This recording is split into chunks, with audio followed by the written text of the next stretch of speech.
It was a quiet evening in a small American neighborhood. The sun had almost disappeared behind the trees, painting the streets with a soft orange light.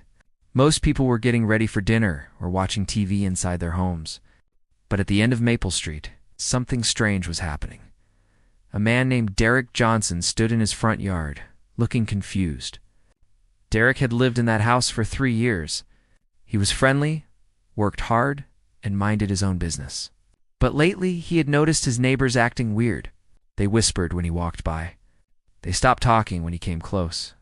And this week, things had gotten worse. That morning, Derek woke up to a loud noise outside.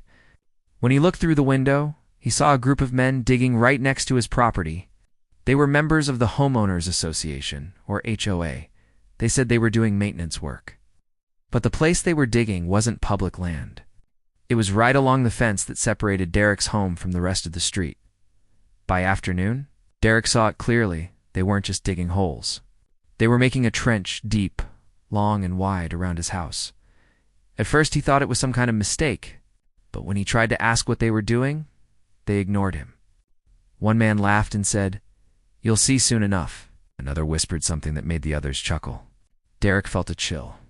Something was not right. He went inside, sat on his couch, and tried to calm down. He had moved here for peace and safety. But this was not normal. He could feel eyes watching him. The sound of shovels scraping dirt echoed through his walls. His dog, Max, barked at the back door again and again. That night, Derek couldn't sleep. The trench outside looked darker than ever under the streetlights. His house now felt like a small island surrounded by a pit. It almost looked like a trap. The next morning, the HOA men returned, laughing and drinking coffee as they continued to dig. Derek asked again why they were doing this. This time, one of them, a man named Carl, who lived 2 houses down, smirked and said, "Just making sure your property is, well, separated." The word stayed in Derek's head. He knew what that meant. He was the only black man living in that area. And ever since he moved in, some people had made him feel unwelcome. He had ignored it for months, the stares, the small jokes, the letters that said his lawn didn't meet community standards. But now, this trench. This was different. It was personal. He decided to act smart. Instead of confronting them, he quietly went inside and opened a drawer. Inside were 3 small security cameras he had bought months ago but never used. That night, he installed them, one near the front porch, one behind the fence, and one pointing at the trench. He made sure they were hidden, tiny enough that no one could see them. The next few days were strange. The digging continued, but the men started to behave more boldly. They threw trash near his yard. Someone even scratched his car door. Derek kept calm. He didn't argue. He didn't shout. But inside, he was watching through his phone, through his cameras, recording everything. One night, around 11:30 p.m., Derek's phone buzzed. Motion detected. He opened the app and saw something that made his blood run cold. 3 of the HOA men were back at night carrying something long and heavy. They weren't fixing anything. They were planting something inside the trench. Derek leaned closer to the screen, his heart pounding. He turned on his computer and started recording the footage. Whatever they were doing out there, it wasn't a joke anymore. And Derek was about to uncover something the whole neighborhood would regret. The night was colder than usual. A light wind moved through the empty street, carrying the sound of footsteps and whispers. Derek sat in the dark living room, watching the screen of his phone. On it, the hidden cameras showed 3 men moving in the trench outside his home. Their faces were half covered by hats and masks. They weren't fixing anything. They were burying something. Derek zoomed in. One man held a small metal box. Another had a flashlight, shining it on the ground. The third man looked around nervously. They spoke in low voices, but the microphone caught enough to hear. "Just keep it quiet," Carl said. "We'll blame him if someone finds it, blame him." Derek's heart raced. What were they trying to plant in his yard? Drugs? Tools? Or something worse? He didn't move. He didn't go outside. He knew if he confronted them now, they'd deny everything. So he waited, watching every second through his camera. After 20 long minutes, the men finished, covered the dirt, left. Derek saved the recording on 3 different drives. He knew one thing for sure. This wasn't just about a trench anymore. It was about setting him up. The next morning, Derek acted normal. He went out to get his mail, smiled at a few neighbors, and waved to Carl like nothing happened. Carl smirked back, as if he had already won some kind of secret game. Later that day, Derek saw a police car slowly drive past his house. It didn't stop, but the officer's eyes lingered on his front yard. Derek felt his stomach tighten. It had begun. He went back inside and called his friend Maya, who worked at a local news blog. He trusted her. When she answered, her voice was sleepy but calm. "Maya, I need your help," Derek said. "What happened?" she asked. "I think the HOA is trying to trap me." Literally. First she thought he was joking, but when he sent her the video clips, she went silent. "Oh my God, they're actually doing this?" "Yes," Derek said. "I don't know what's in that box they buried, but they planned something bad. I need proof before they make their move." Maya promised to come by that evening. By sunset, Derek heard more noise outside. The same men were back, this time with 2 other neighbors. They pointed at his house, pretending to inspect the area. Carl knocked on Derek's door with fake concern. "Hey Derek, we noticed something strange near your fence. I might want to take a look." "We'll call the police to make sure everything's okay." Derek looked straight at him. "You don't have to. I've got everything on camera." Carl's smile froze. "Camera?" "Yeah," Derek said softly. "Hidden ones." For the first time, Carl looked uneasy. He stepped back. "Just trying to help, man." No need to get defensive, but Derek could tell the trap had backfired. They didn't know how much he'd already seen. That night, Maya arrived with her laptop. Together they reviewed every clip, slowing the footage to see details. One camera showed the label on the box, "Hazardous material report if found." Another showed Carl holding something small, like a key or remote. "They were going to call the police and say they found this near your house," Maya said. "They'd make you look like a danger to the neighborhood." Derek's hands clenched. "Not anymore. Tomorrow, we take this public." They edited a short video showing the entire sequence, the trench, the night digging, the secret box. They uploaded it to Maya's blog's YouTube channel with the title, "Caught on Camera." "Hey show, targets homeowner in shocking night plot." By morning, the video had spread. Thousands of people watched it. News outlets started calling. The HOA tried to deny everything, but the footage was too clear. Carl and his team were silent for hours until police cars returned. This time for them. But what Derek didn't know was that the box wasn't just part of a fake setup. It contained something none of them had expected, something that would change the story completely. The morning sky was gray, heavy with clouds. Derek stood on his porch holding a cup of coffee that had already gone cold. His phone kept buzzing with notifications, comments, news alerts, people sharing his video. Overnight, his story had gone viral. Everyone was talking about the strange trench, the HOA men. And the night they were caught on camera, but there was one thing no one knew yet. What was inside the box? The police had taken the footage seriously. They arrived early that morning, placing bright yellow tape around the trench. Carl and 2 other HOA members were already outside, trying to look innocent.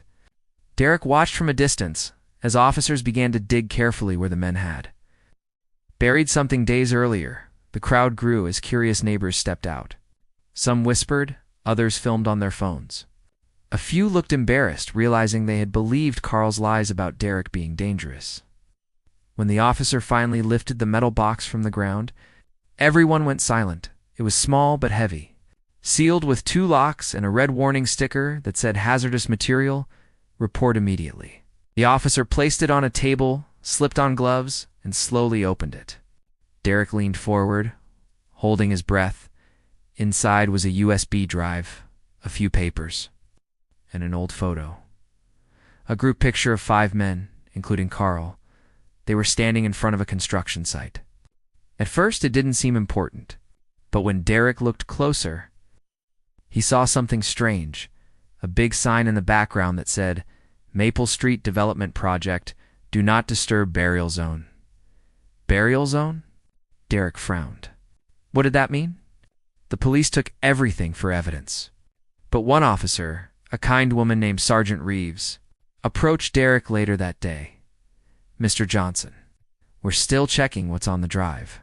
But this might not be what it looks like, she said. What do you mean? Derek asked. This isn't about you. It might be about something buried here long before you moved in.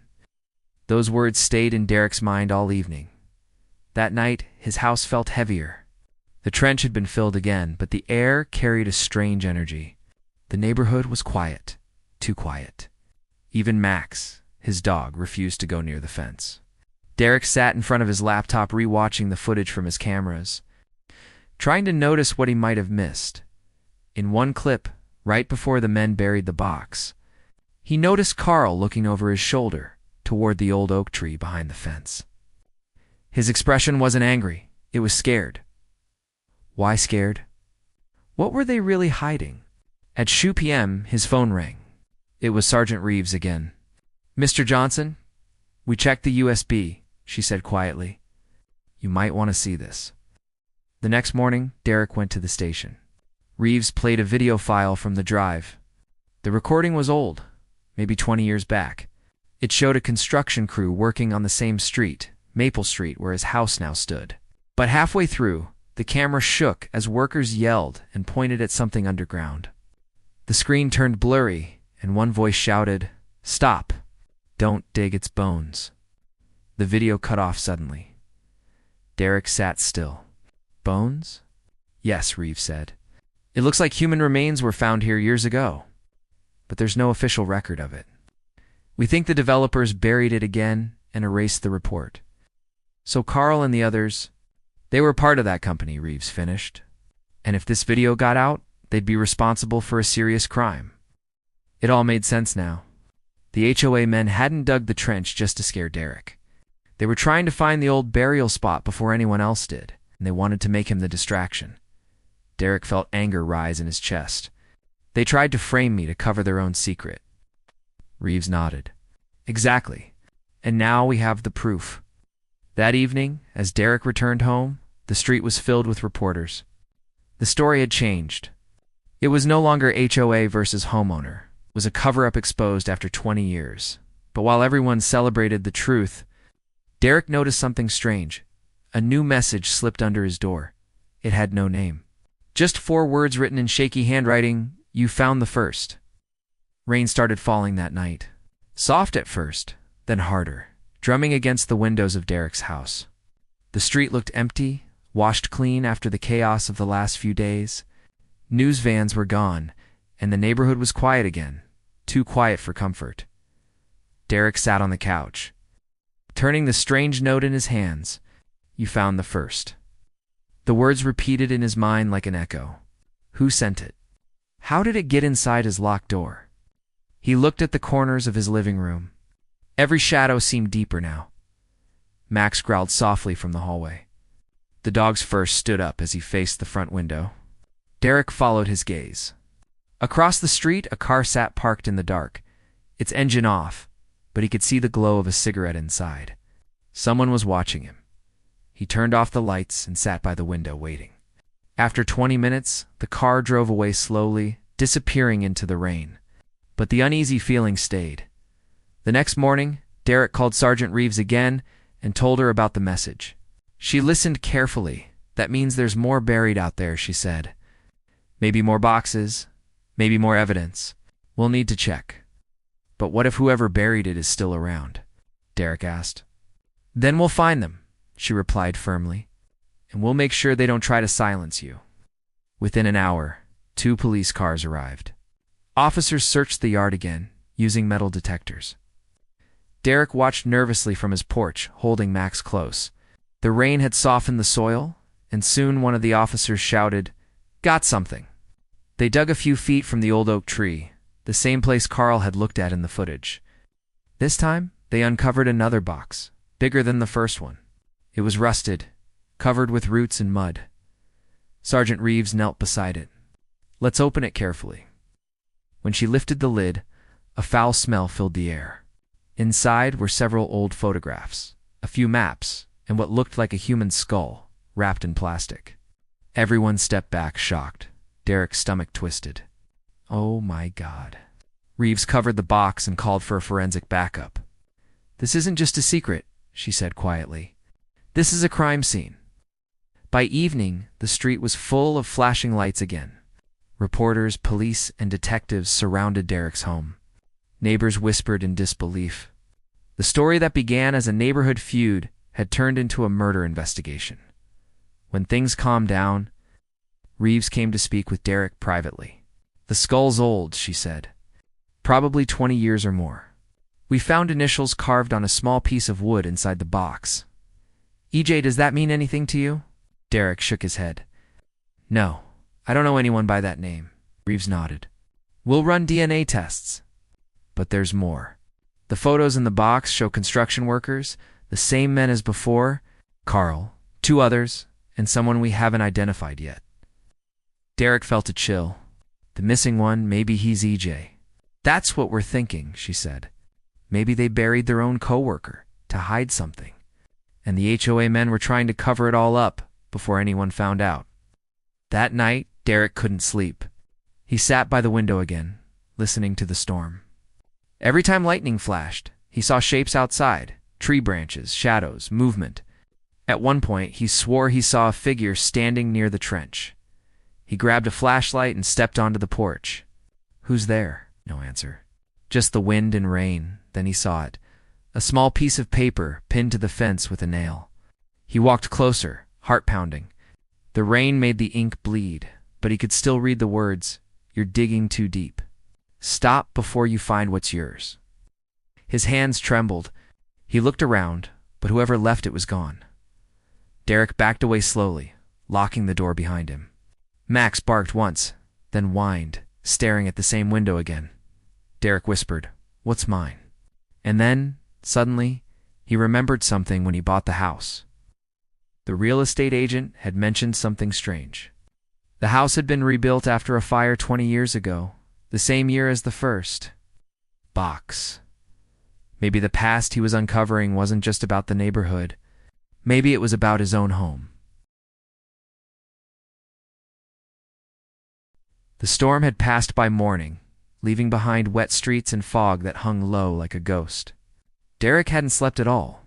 The warning note still lay on his kitchen table, soaked and wrinkled from the rain. "Stop before you find what's yours." The words refused to leave his head. What could be his? What secret could belong to him in a story that started long before he even moved here? He searched through his files, the documents from when he bought the house 3 years ago. He found the old inspection report, the title deed, and a small brown folder the real estate agent had given him. Inside was a page marked Previous Property Record. The owner's name before him, Eugene Jacobs. EJ. Derek froze. His heart pounded so loud he could hear it echo in his ears. "Itch!" "The same initials carved on that piece of wood," he whispered. The realization hit him hard. The skull in the second box. It might belong to the man who once lived here. But why was he buried in Derek's yard? And what really happened in that fire 20 years ago? Derek drove straight to the county records office. Inside, the clerk helped him pull up old property data. The file was thin, but carried a few yellowed pages. There it was. A police report dated June 2005. Fire broke out on 17 Maple Street at approximately 2:45 a.m. One person unaccounted for. Homeowner, Eugene Jacobs. Cause unknown. Case closed due to insufficient evidence. The report ended there. No follow-up, no autopsy, no burial. Just silence. Derek leaned back in the chair. "They didn't find him," he murmured. "They buried him instead." The clerk, an old man with reading glasses, looked over and said quietly, "That fire was strange, you know. Whole neighborhood talked about it for months. Some folks said it wasn't an accident. The man who owned the place, he was fighting with the development company. Said they were building over something that shouldn't be touched. Something buried." Derek asked quickly. The man nodded. "Yeah, that's what people said. Then one night, fire. Next morning, ashes." When Derek returned home, police cars were still around. Sergeant Reeves met him outside. "Good timing," she said. "We confirmed it. The skull from the second box belongs to Eugene Jacobs. He was reported missing in 2005. Derek felt his throat tighten. So he died here. In this house? Reeves nodded. Yes. And whoever buried him didn't want anyone to know. We think it's the same people who built this neighborhood, Carl and his old company." Ow! "But someone's still protecting them," Derek said, showing her the wet note. Reeves frowned. "That's a threat. Whoever left this doesn't want us to keep digging. But we will." She promised to send officers for surveillance. Still, as night fell, the street grew eerily quiet again. Derek sat alone in his living room, the air heavy and still. The lights flickered once, then twice, and went out completely. He grabbed a flashlight and walked toward the back of the house. The wind howled outside, shaking the windows. Then, from somewhere near the basement door, he heard a sound. A slow, dragging sound, like someone moving heavy boxes. Max barked wildly, running toward the basement steps. Derek's hands trembled as he turned the handle. The air from below smelled of smoke and old dust. He shined his flashlight down the stairs. At the bottom, half covered in debris, was something new, a trapdoor in the floor, covered with burnt wooden boards. He crouched and brushed away the ashes. The hinges were rusted, but the shape was clear. "Someone had sealed it shut years ago, Eugene," Derek whispered. He pushed harder until the wood cracked open. Inside was darkness and a faint metallic glimmer below. He reached down with a flashlight and saw a third box. Smaller, black, and clean, as if it had been placed there much later. His breath caught. Someone had been here recently. A small tag hung from the box's handle. In neat handwriting it said, "For the next one who lives here." Derek stood frozen, feeling the chill creep up his spine. The basement suddenly felt smaller, colder. Whoever left that box knew he would find it. And somewhere in the darkness outside, someone was still watching. The basement was cold, darker than ever. Derek stood frozen above the trapdoor, the beam of his flashlight shaking slightly in his hand. The small black box below glinted like it had been waiting for him. The tag still fluttered gently, "For the next one who lives here." His heart raced. Every part of him wanted to run back upstairs, call Sergeant Reeves, and wait. But something deeper, curiosity, fear, maybe fate, kept him still. Slowly, he climbed down into the space, his shoes crunching on broken ash and old wood. He lifted the box carefully. It was heavier than it looked. Unlike the other two, this one wasn't old or rusted. It was new, smooth metal with a digital lock and a single button that blinked red. "What is this?" Derek whispered. Max barked once from the top of the stairs, restless. The basement light flickered again, and Derek felt the same unease crawl over his skin. Whoever left this box had come here recently, maybe days ago. He pressed the button. The red light blinked twice, then turned green. With a soft click, the lid opened. Inside, there were only two things: a USB drive and a letter sealed in a clear bag. Derek picked up the letter first. The handwriting was messy, hurried. "If you are reading this, it means the truth finally reached you. My name is Eugene Jacobs. I lived in this house before it burned. I didn't die in the fire, not at first. They came for me when I tried to expose them. The trench they dug then wasn't for repairs. It was to bury the proof." Derek's hands shook as he read. They built this neighborhood over toxic waste, chemicals from their old construction site. People started getting sick. I told the town, but Carl and his men covered it up. They planned to silence me. When the fire started, I escaped into the basement, but they found me. I buried the evidence in 3 boxes. One for them, one for the police, and one for whoever lives here next. If this reaches you, show the truth. End it. The letter ended there. Derek stared at it, speechless. He looked at the USB drive next. Plugging it into his laptop, he watched as files loaded, old scanned reports, signed documents, video clips. They showed how the HOA's company had dumped toxic chemicals underground before building the houses. It wasn't just one property, it was the whole street. Derek leaned back, stunned. They poisoned their own land, he whispered, and killed anyone who tried to stop them. At sunrise, he called Sergeant Reeves. She arrived with her team, took the box, and examined the files. Her expression grew serious as she watched the videos. "This is enough to destroy the whole HOA," she said. "This isn't just property damage, Derek. It's criminal. And if Jacobs was killed for this, he was," Derek interrupted quietly. "He buried the truth, and they buried him." Reeves nodded. "Then we'll make sure he's finally heard." By the next week, news spread everywhere. Investigators confirmed the toxic dumping, and the company behind Maple Street was exposed. Carl and the others were arrested, facing charges of murder and environmental crimes. Reporters called Derek a hero, but he didn't feel like one. At night, when the cameras left and silence returned, he still felt the house breathe, old, heavy, full of secrets. Sometimes he thought he could hear faint footsteps in the basement. He started recording one last video, sitting in front of the camera, speaking calmly. "My name is Derek Johnson. I moved here to find peace. Instead, I found a man's story buried under my home. His name was Eugene Jacobs, and he wanted the truth to be seen. This isn't just his story, it's about how silence can hide the worst crimes. If you ever move into a place that feels wrong, listen to it. The walls remember." He paused, looked into the lens, and smiled softly. "Rest now, Eugene. It's over." That night, he stepped outside one last time. The trench was gone, filled with clean soil. The air felt lighter, the street quieter.